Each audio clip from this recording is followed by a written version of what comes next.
Well, thanks to the Me Too movement, widespread problems of sexual harassment in the workplace have been forced into the spotlight. Well, today, New York City leaders introduced new proposals aimed at changing that culture and giving victims a way to take action. Eyewitness News reporter AJ Ross has the details.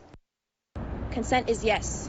Yes is permission. Permission is granted, but with permission comes limits. Consent is this is where I draw the line. For decades, New York City has been on the vanguard of a variety of social issues. And as the Me Too movement continues to sweep the nation, city leaders agree improved sexual harassment policies and protections should be a priority. We owe these survivors action.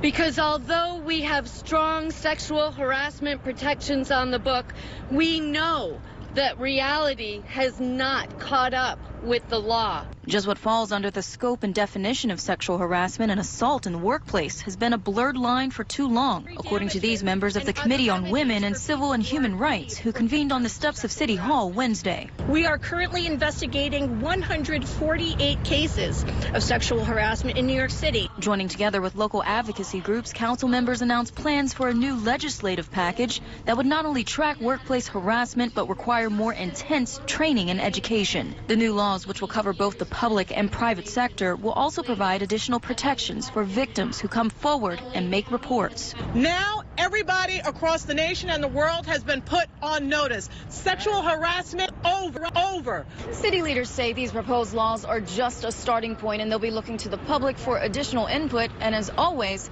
accountability. It's a trend, you know, when one person comes forward and you see that someone is listening and someone is taking action and somebody's doing something, you will start to feel like I can talk about this too. I'm AJ Ross, Channel 7 Eyewitness News.